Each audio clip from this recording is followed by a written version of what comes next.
खुलुमबाय बे समाव बडलेण्ड इंखं टेलिभिजननि स्टुडिअ आं मिथिका नार्जारी दिनैनि गाहाय रादाबफ्राव दङ। सेक्सा सेटु एपनि बागै सोलोंथाइ मन्थ्रिया खेंफोरथि होदों। गिख्रंथाव लामा जाब्रबथायाव सानै लाइमोननि जिउ खहा। एम्बुलेन्सआ दालांनि रेलिं सौफायनानै दैयाव गलांनायाव सासे आइजोनि जिउ खहा। UPPL नि हेंथायै कक्लाबारि ब्लक लाइमोन BPF नि खौरां मेल। नबस्तियाव बाक्सा जिल्ला एबसुआ राभा दिवस फालिदों। रैमाली कलेज BEdआव कलागुरु बिष्णु प्रसाद राभानि 55थि थैनाय सान फालिदों। दावबायारिफोरनि थाखाय बन्द जाबाय हायुङारि मानास हाग्रामाया। गुवाहाटीआव गोबां अखा हानायनि थाखाय न'-बां बेराफोरा गुब्रुदों। तामिलनाडुआव बिस गोनां जौ लोंनानै सा 34 सुबुंफोरनि जिउ खहा। दानिया फैदोनि आबुं रादाबाव।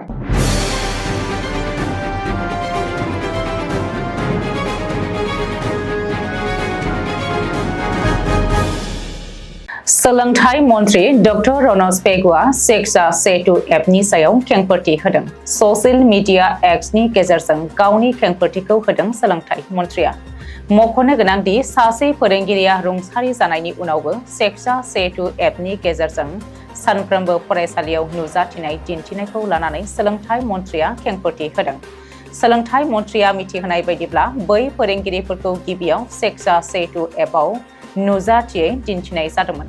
नाथाय थांनाय साननैसोआव सेक्सा सेटु एपखौ सिंक्रोनाइज खालामैनि थाखाय बे जेंनाया नुजाथिदों। मख'नो गोनांदि थैनानै थांनाय सासे फोरोंगिरिफोरखौ सेक्सा सेटु एपनि गेजेरजों सानफ्रोमबो फरायसालियाव नुजाथिनाय दिन्थिदों होननानै खौरां ओंखारदोंमोन। शिबसागराव गिख्रंथाव लामा जाब्रबथाय जानानै सानै लाइमोननि जिउ खहा। शिबसागर दरिखापारनि खावसे बानायनाय 4-लेन लामायाव बे गिख्रंथाव लामा जाब्रबथाया जादों। रिपर्ट बायदिब्ला जोबोद गोख्रैथिजों फैनाय AS 23N225 नम्बरनि गंसे कारा सानै लाइमोनखौ सौख्लायदोंमोन। बे जाथायाव गोब्राब जोखोम जानाय सानै लाइमोनखौ गोख्रैनो देहा फाहामसालियाव लांनाय जादोंमोनब्लाबो देहा फाहामसालि सौहैनायनि सिगांनो सानैबो जिउ नागारो। जिउ गोमानाय सानै लाइमोनखौ 20 बोसोर बैसोनि परासमणि मेस आरो 25 बोसोर बैसोनि राहुल एबा मैना होननानै सिनायथिदों। सुलुङाव फोरमायथिनाय बायदिब्ला सानै लाइमोना लामा सेराव जिरायबाय थानाय समावनो रं साइडजों जोबोद गोबारै फैनाय साखा खबब्रै गारिया सौफैयो आरो लामानि डिभाइडाराव सौग्रावनानै गारियाबो बेलथायो। जाउनाव काराव थानाय सानै लाइमोनाबो गोब्राब जोखोम जायो। बबेखानि जोखोम जानाय सानै लाइमोनखौ दर्पण बरगहाय आरो बिश्वजित नाथ होननानै सिनायथिनो हादों। गवालपारा जिल्लानि दरंगिरिनि कासादलाव गिख्रंथाव लामा जाब्रबथाय। बेमारि लाबोनाय गंसे एम्बुलेन्सनि जाब्रबथायाव सासे आइजोआ जिउ गोमादों। मिथिनो हानाय बायदिब्ला गवालपारानि 12 नं राजा लामायाव बेमारि रोगानाय गंसे एम्बुलेन्सआ दालांनि रेलिं सौफायनायाव दैयाव गलांदों। बे गिख्रंथाव जाब्रबथायाव सासे आइजोआ जाथायसालियावनो जिउ गोमायो। बेनि अनगायैबो साथाम सुबुङा गोब्राब जोखोम जायो होननानै मिथिनो हादों। जाथायनि बागै सुलुङाव फोरमायथिनाय बायदिब्ला गवालपारानिफ्राय गुवाहाटी फारसे बेमारि लानानै जोबोद गोख्रैथिजों फैनाय एम्बुलेन्सआ दालांनि रेलिंआव सौग्रावनायाव दालांनि रेलिंआ बायनानै गारिया दैयाव गलाङो। बे जाथायाव सासे आइजोआ जाथायसालियावनो जिउ गोमायो आरो गुबुन साथामा गोब्राबै जोखोम जायो। कक्लाबारि ब्लक BPF नि मावख'आव BPF दोलोनि खौरांगिरि मेल। खौरांगिरि मेलनि गुबै थांखियानो जादों थांनाय 12 जुन बुधबारखालि बिटिआरनि मावफुं सोद्रोमा प्रमद बर'खौ लोगो हमनो थांनाय। लोगो हमनायनि थांखियानो BPFनि समनि स्किम मावनाय 40 लाख रांनि बे स्किमनि बिलनि थाखाय बिटिआरनि मावफुं सोद्रोमा प्रमद बर'जों सावरायनो होननानै थांनायावनो 22 नं कक्लाबारि बियाबनि MCLA मन्टु बर'नि दैदेननायाव प्रमद बर'जों सिगांनि बिलफोरखौ सावरायनो थांनायावनो नारा-नाथा जयनिं जाहोदों होननानै फोरमायदों कक्लाबारि ब्लक लाइमोन BPFनि आफादगिरि सोगोमसार बर'आ। जयनिं होनो नागिरनाय समाव सोगोमसार बर'आ आं जयनिं जानो फैयाखै सावरायनोसो फैदों होननानै खनले बुंसेयावबो नारा-नाथा जयनिं जाहोयो होननानै फोरमायदों। जयनिं होखांनानै माखासे बाथ्रा बुंनो बिथोन होनायलाय आं बेफोर बाथ्राफोरखौ बुंनाय जादों। जेरै आं BPF खौ गाज्रि मोननानै आं दिनै UPPL आव जयनिं जाबाय। आं सिगांनिफ्रायनो BPF दोलोनि गोबां खामानि मावबोबाय। BPF दोलोखौ आं नागारनो हाया।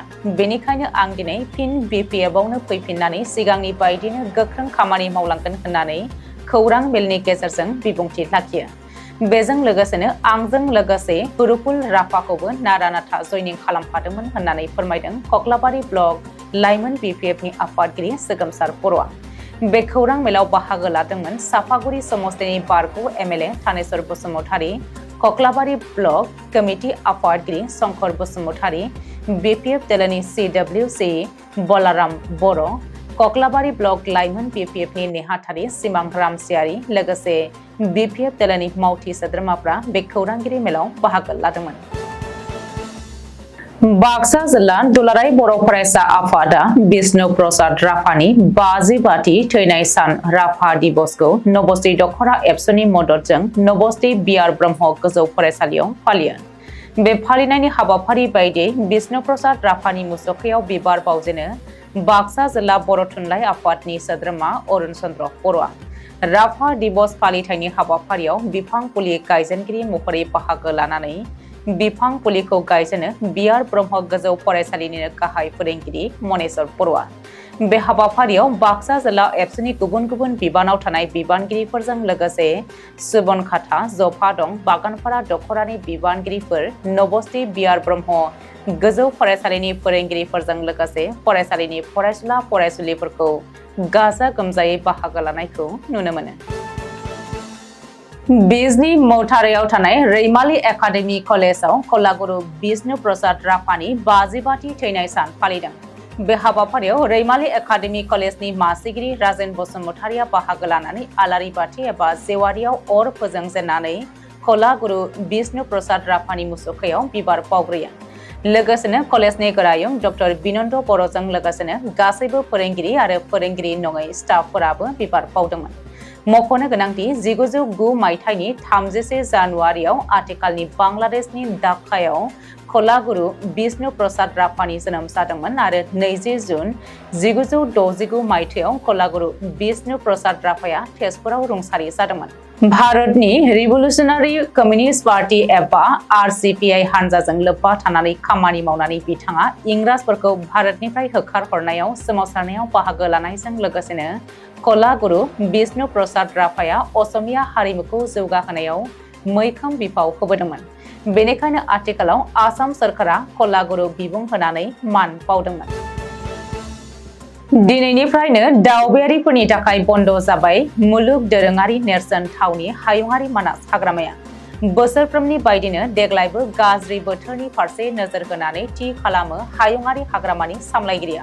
थांनाय 5 जुनाव हायुङारि हाग्रामायाव दावबायारिफोरनि जिब साफारि बन्दनि थाखाय हायुङारि हाग्रामानि सामलायगिरिया मोनसे फोसावथाय फोसावदोंमोनब्लाबो लामाया खुला थानायाव हायुङारि हाग्रामानि बासबारि रेन्जनि गाहाय हाबग्रा लांगोनानिफ्राय मथनगुरिसिम दावबायारिफोरनि थाखाय जिब साफारिनि समनि सिमाया 15 सान बारायनानै 20 जुनसिम हायुङारि हाग्रामाखौ खुला लाखिनानै थिरांथा लादोंमोन हायुङारि हाग्रामानि सामलायगिरिया।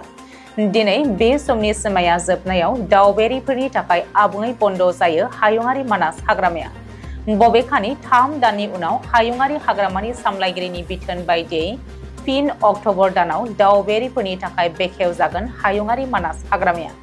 देग्लाय मानास दावबायनो थाखाय फैनाय हादरारि गुबुन हादरारि दावबायारिफ्रा जिब जुनारनि उदाङै गिदिंथिंनाय नुथायखौ नुनानै गोजोननायजों लोगोसे मानासनि मिथिंगायारि नुथाय नायनानै गोजोनदों। मख'नो गोनांदि 2023-2024 सोलिफु बोसोराव हायुङारि मानास हाग्रामानि सामलायगिरिया 1,30,30,00,000 रां खाजोना बुथुमनो हादों। बेराफारसेथिं सोलिफु दावबायथाय बोसोराव मानासाव 50,000 हादरनि दावबायारि आरो 2,000 गुबुन हादरनि दावबायारिफोर फैदों होननानै मिथिनो मोननाय जादों। गुवाहाटीआव गोबां अखा हानायनि थाखाय न' बां बेराफोरा गुब्रुदों। सुलुंनिफ्राय मिथिनो मोननाय बायदिब्ला गोबां रोजायै अखा हानायनि जाहोनाव दिनै भान्डु ओनसोलाव थानाय न' बां न'नि बेरा बायदिफोरा गुब्रुनानै ब्रह्मपुत्र दैमाजों बोहैखारलांजादों। बे जाथायाव बिजय हलाय आरो बिजय देखानि न'आ खहा जादों होननानै मिथिनो मोननाय जादों, जेराव गोबां बेसेन गोसा मुवा बेसादफोराबो खहा जालांदोंमोन होननानै मिथिनो मोननाय जादों। बेजों लोगोसेनो भान्डु आरो कामाख्या फारसे थांनाय लामानि सेराव थरसे गिदिर अन्थाइया टिरेन दासनि न'आव गोग्लैसोनायाव न'आ गुब्रुनानै गोबां खहा खालामनायखौ नुनो मोननाय जादों। बेनि अनगायैबो सोहोरनि अन्थाइ कवरिया हाजोनि हा गोजा गिसिखानायनि जाहोनाव कंक्रिट सिमेन्टनि बेराया बायफ्रुदोंमोन आरो बे हाजों गंसे गारिया होसिनजादोंमोन होननानैबो मिथिनो मोननाय जादों। बेनि अनगायैबो हाजोनिनो माखासे बाहागोआ जायखिजाया समाव हा गिसिखानो हागौ होननानै सन्देह खालामबावदों।